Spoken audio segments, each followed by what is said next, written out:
প্রতিটা মানুষের দাবি দাবি দাবি। এটা ইমার্জেন্সি রোগী তাহলে যাইতে পারবে না, রাস্তায় মারা যাবে। এটা এই যে রোগীর জন্য খাবার নিয়ে আসছি, রোগীকে খাওয়াই তো হইব, ঢাকা মেডিকেলে কিন্তু যাইতে পারতেছি না। নির্বাচিত সরকার থাকলেই তো কোনোদিন আন্দোলন করবে না। অনেকটা লোক এই যে ভোগান্তি যে আমরা তো রিক্সা নিয়ে বাইরে আছি, আমি তো এই জামের মধ্যে পড়ে আসছি যে মিটিং করতেছে, এখন পেট তো ঠিকই চলবে, আমাকে তো পেট চলবে না। এই যে ঘন্টা পর ঘন্টা আমরা বসে আছি, আমাকে কোনো পেট চলবে? কোনো পেট চলবে না, না খেয়ে মরতে হবে। আমাকে পুরো রাস্তা ব্লক করে বসে রয়েছি।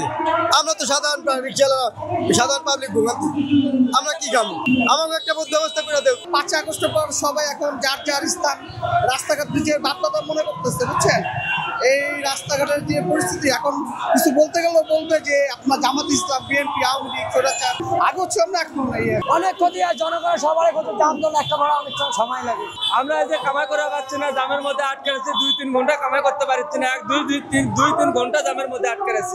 এই যে রোগীর জন্য খাবার নিয়ে আসছি, রোগীকে খাওয়াই তো হইব, ঢাকা মেডিকেলে কিন্তু যাইতে পারতেছে। এরা শিক্ষিত মানুষ, এরা কেন এই যে বিবেকহীন কাজ করতেছে? এরা তো বিবেকহীন কাজ করতেছে, মানুষের জনগণের ভোগান্তি ঢুকাইতেছে, আমাদের কষ্ট দিতেছে। আমাদের কষ্ট তো এটা ঠিক হয় না তাদের। আমাদের জন্য যে রুগীর জন্য খাবার নিব, রুগী বসে দিচ্ছে, নিজেরা খাই নাই, আগে করে নাই। নির্বাচিত সরকার থাকলেই তো কোনোদিন আন্দোলন করবে না। অনেকটা লোক অস্থায়ী সরকারি যে আন্দোলন শুরু করে দিচ্ছে, প্রতিটা মানুষের দাবি দাবি দাবি। ঢাকা মেডিকেল মানলে যাইতে পারতেছি না। আমরা তো জানি না যে এদিকে আজকে সমাবেশ, জানলে তো এদিকে আসতাম না।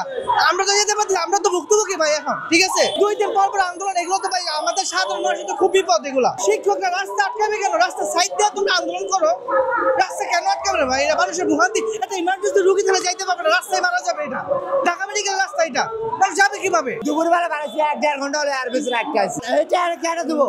কামাই না করলে গরিব মানুষের নিজের সংসার নাই। এই আন্দোলন এক সাইড দিয়ে গাড়ি জায়গা কাম না করলে কেমনে খাইতে হবে? চোদন খাইতে হইব, মহাজন চোদন খাইতে হইব। জমা লাগতে হবে। শিক্ষক মানে ভাই ঠিক আছে, শিক্ষক শিক্ষকদের মতন কাজ করুক,